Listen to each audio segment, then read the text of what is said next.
115 million hectares. So 99%, as I was saying, are in the rural areas, inhabited only by 25% of the population. That's why when people ask, why drug trafficking? Yes, of course, all the government concentrated in having more presence, state presence, where most of the population lives.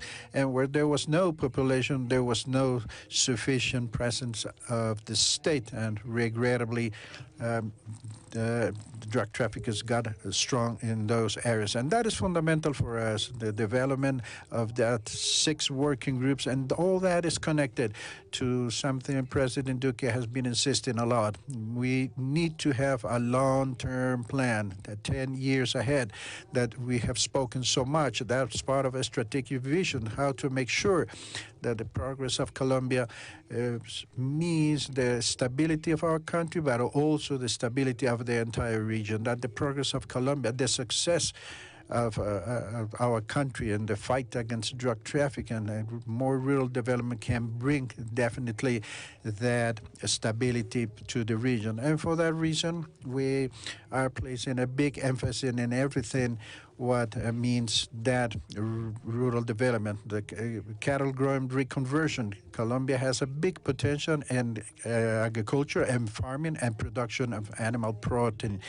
The Ministry of Agriculture has been working closely with the cattle growers and farming to achieve a sustainable production to protect the environment, but also allowing us to be competitive enough so that Colombian countryside can produce enough meat that need to be exported. We see how, as a result of COVID, prices skyrocket in the international market, and we need the cooperation in the United States to have the highest sanitary levels and also to penetrate much more the United States market with production of cattle, of bovine, etc., and all series of products. We know that there is a good demand in the North American market. So as we were saying yesterday with President Duque, we congratulate your initiative and President Mike Biden, bring back a better word. We know that there's enormous opportunity to build infrastructure, to have a big vision, ambitious physical infrastructure, roads, ports, airports, but also infrastructure, telecommunications, energy infrastructure. And I think there is a big opportunity so that we can continue deepening that topics across our working groups. And our action plan for ethics, and I think that's pretty important because the working group where we are talking about and working on democracy and human rights, we have been always very much aware that Colombia has a large number of Afro-descendants, of indigenous communities that should be covered by all benefits and covered by all rights.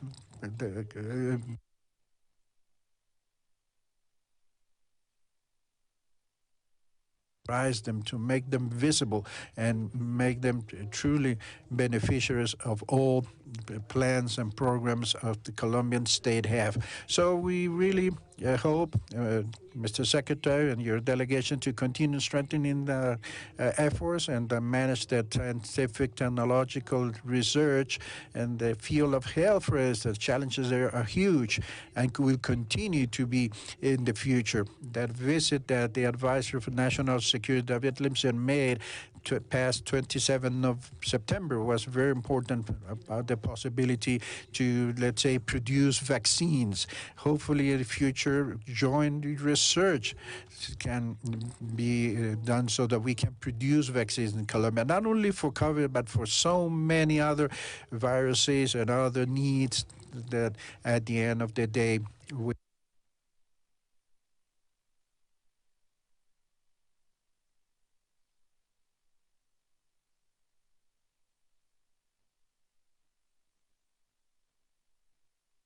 know will be subject to a permanent demand, opportunity to address the challenge, the joint challenge to deal with migration.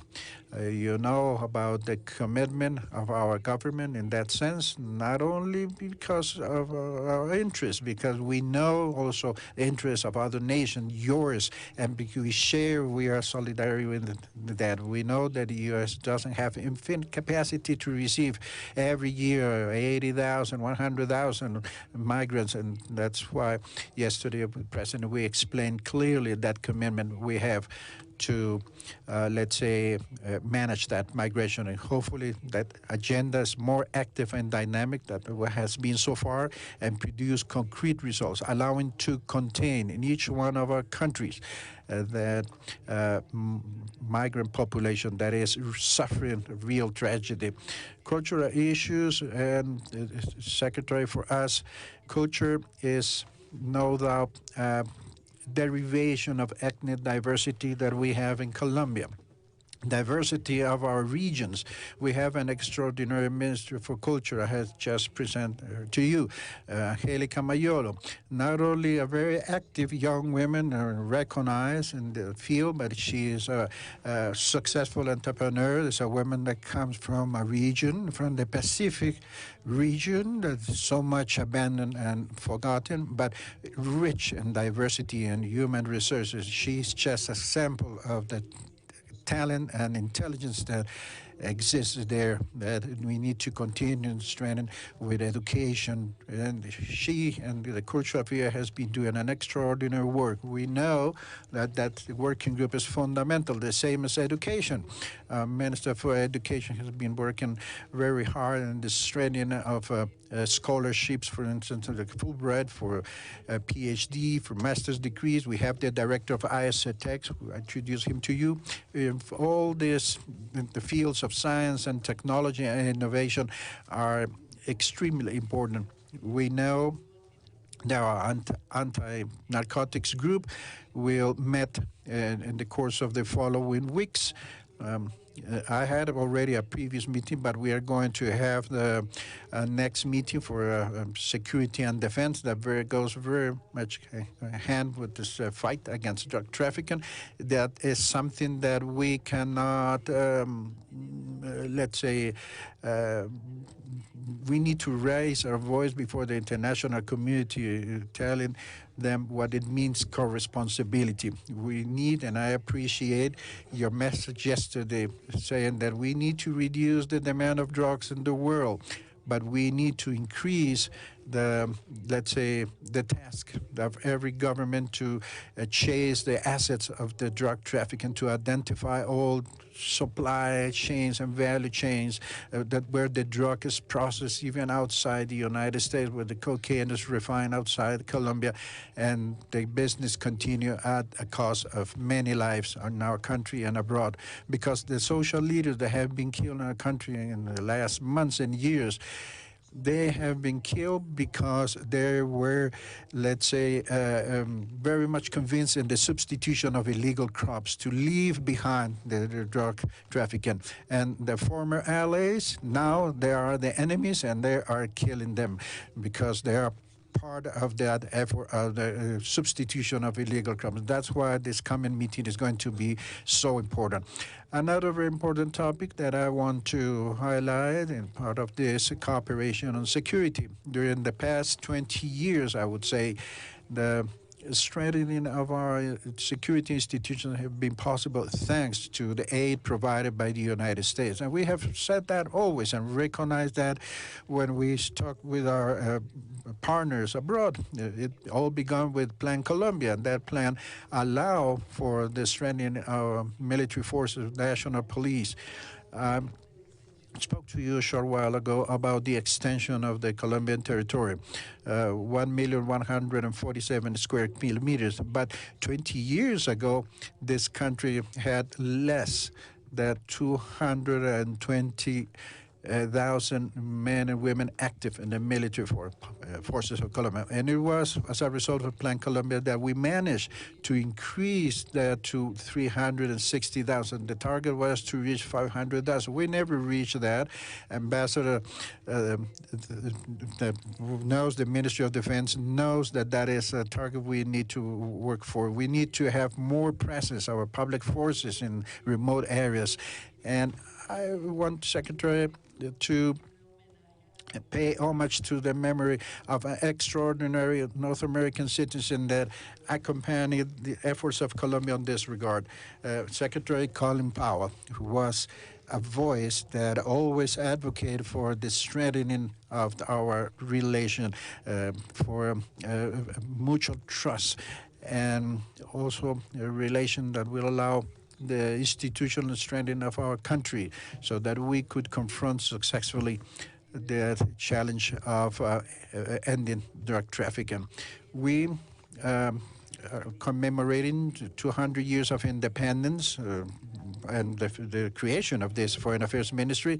The first Constitution of Colombia was produced in 1821, and simultaneously to that, the Ministry of Foreign Affairs was created.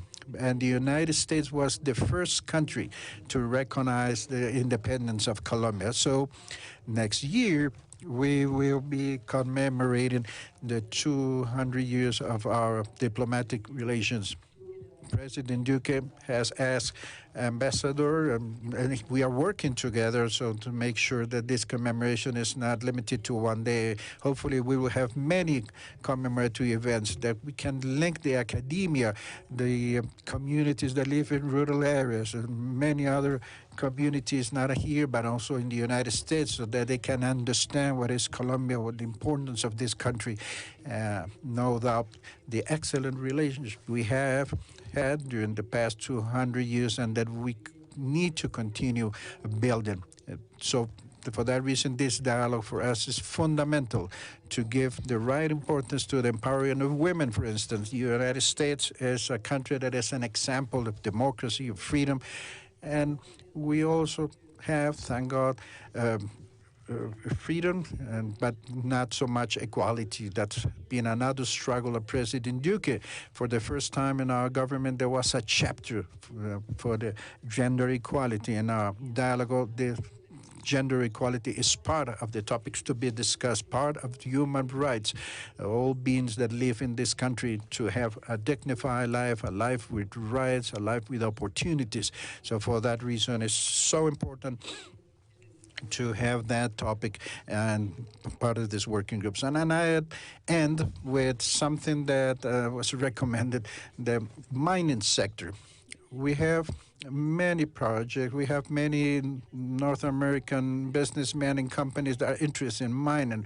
We have North American companies in the hydrocarbon sector, for instance, and the energy sector. But this is a country that, for, let's say, the past 20 years during the government of Andrés Pastrana was very much oriented to give transparency to the contracting of energy and mining. And that is part of the priority of our government. So mining and energy development of Colombia is done first in conditions of sustainability, and number two, with absolute guarantee, respect of human rights of the workers, looking that all the mining and energy development of a country is done formally. To avoid informality in that sector is fundamental for environmental reasons, for that illegal mining is a source of funds for illegal organized mafia. So be sure that our country is very much interested in attracting North American investment in all sectors, also, of course, in the mining and energy sector.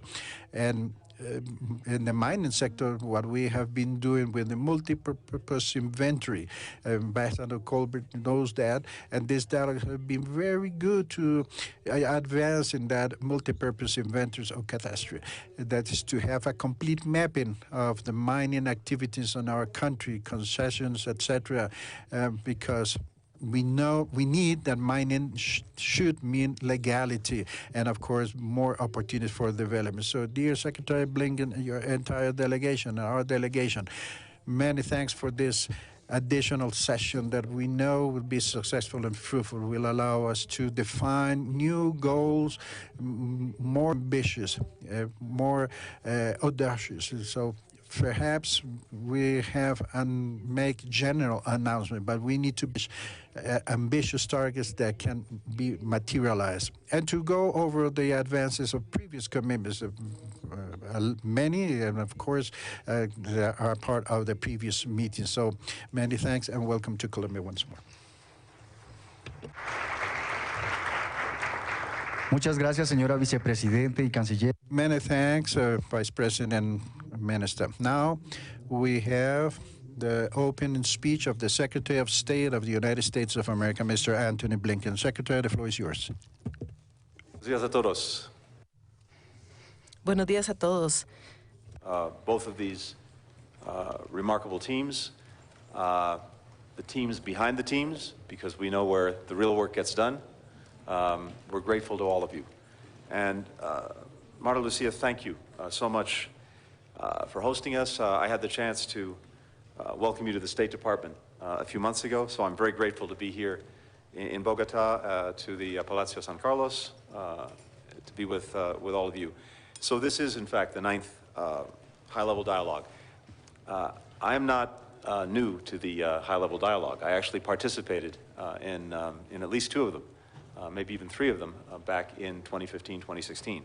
And I think what the continuity tells you is that this relationship transcends any administration or any political party in either of our countries. And that's important. It also extends far beyond our governments, civil society, the private sector, families, communities. So while this high-level dialogue is taking place, there are countless other dialogues happening every single day at every level between Colombians and Americans. And that really is the fabric that joins us. I think if anyone needed to be convinced of the breadth and depth of the relationship between our countries, the areas that we're working on together that are having an impact on the lives of our citizens, all they had to do was listen to the Vice President, because with tremendous eloquence, you covered so much that we're working on together. And I think that's evidence of everything that brings us together.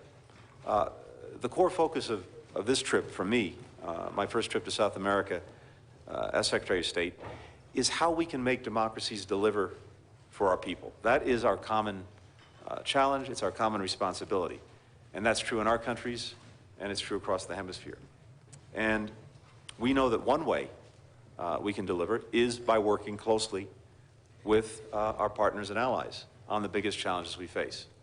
And that's exactly what the United States and Colombia are doing. Today's dialogue, as you've heard, will touch on many of them. But let me just focus on a few, because I think they stand out at this particular moment.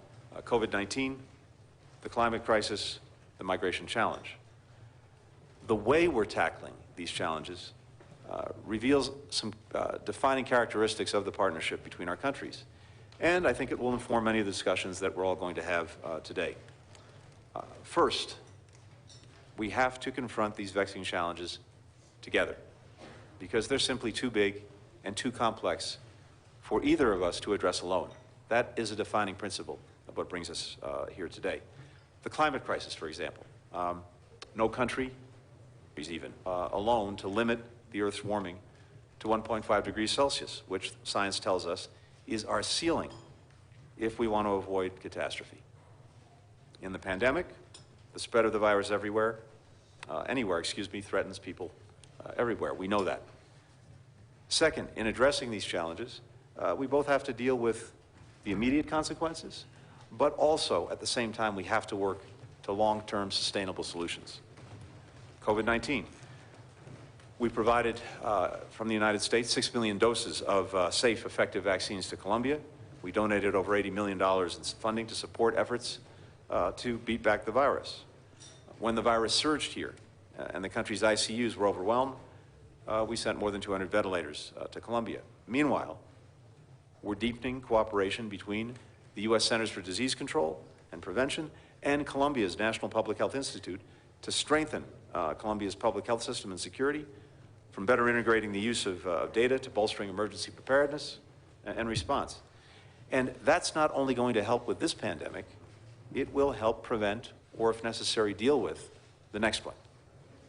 Third, we're using our alliance to model the kinds of collaborative responses that we want to see in the world, and marshaling greater regional collaboration.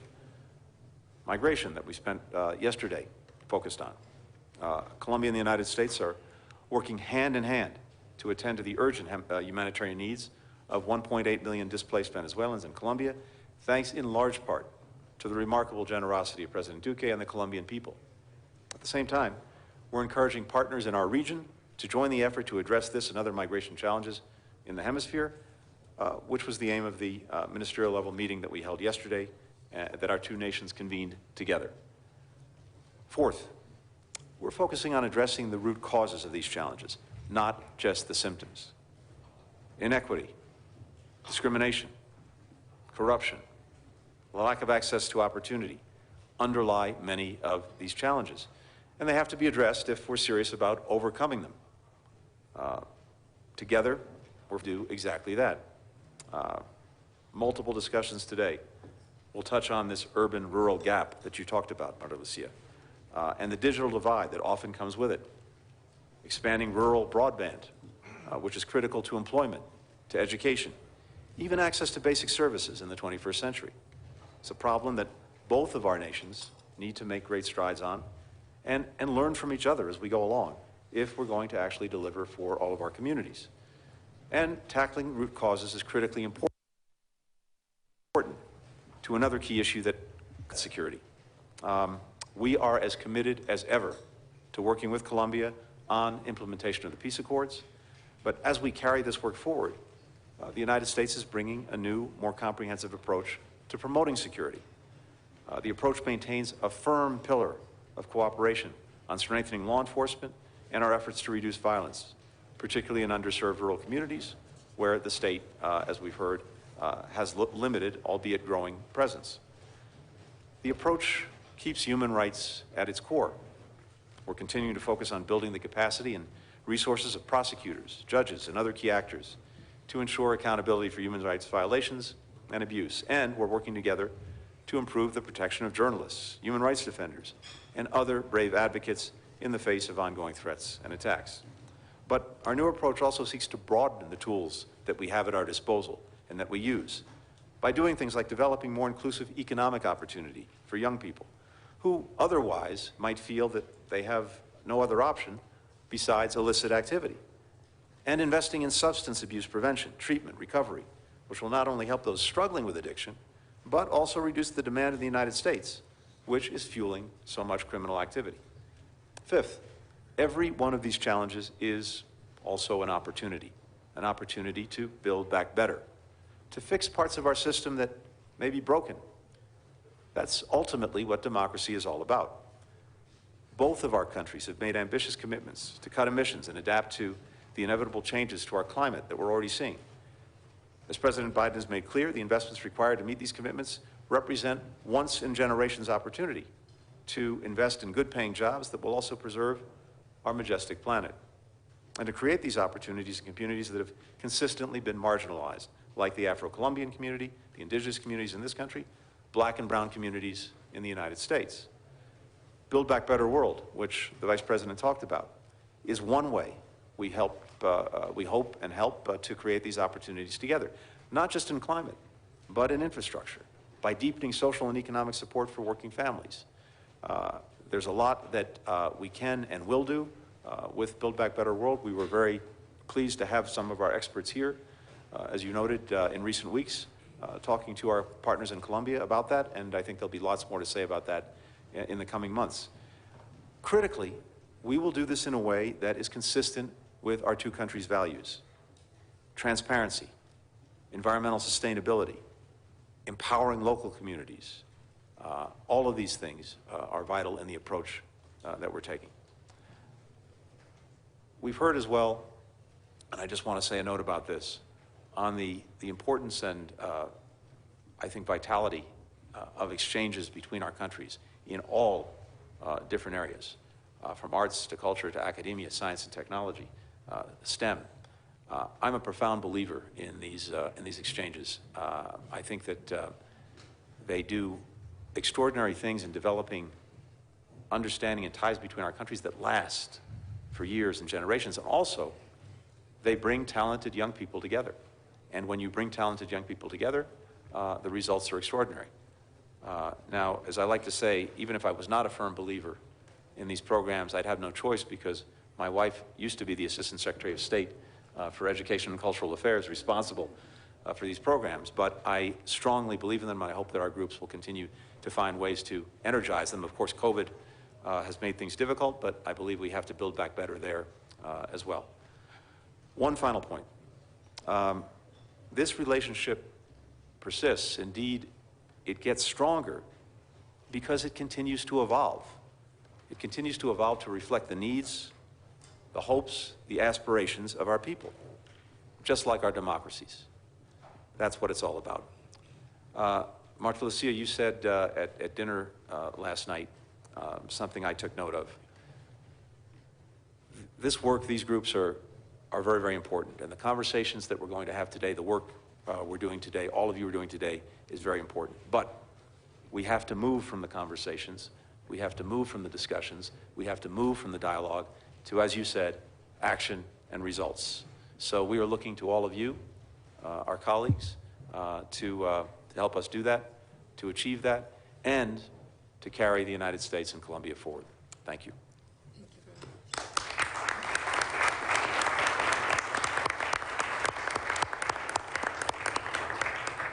Muchas gracias, señor. Many thanks, Secretary.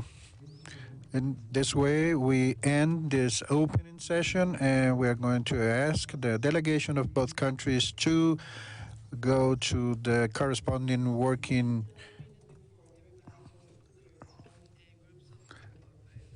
Un momento, antes de que vayan a la mesa de trabajo, quería mencionarles que hace 20 años su gobierno was proposing to all the Americas to have a free trade agreement of the Americas. It was a very good proposal. Unfortunately, it was not possible at that time because of Venezuela and Brazil. I still remember, because I'm still very frustrated about it. I think that this hemisphere integrated will be very powerful, and we need to do it. We still have to work on it. But free trade, it's something very important. We have our bilateral free trade, but we need to move forward. Small and medium-sized companies are so important. To have market access is so important. To have women empowered with small and medium-sized companies is so important. Now we are working in order to participate in the American and other countries' government procurement, because it's so important to create jobs. And our Minister of Foreign Trade, Jimena Lombana, she asked me very much, please, we need the Secretary Blinken is our champion in order to promote these small and medium-sized companies access to the United States, in order to facilitate all the difficulties and obstacles that we can have, because she has this commitment to create more and more and more jobs. So I just want to recommend everybody that we can work on that, very committed. So thank you very much, Secretary, for this wonderful presentation. Thank you. Muchas gracias, señora vicepresidenta. Many thanks, Vice President. Now we're going to ask you, the different delegations, to move to the corresponding working groups and rooms. And this way we end the opening session of the 9th high-level dialogue between Colombia and the United States of America. We thank you for your attendance, as well as the media and press who are here with us. Thank you. Have a good day.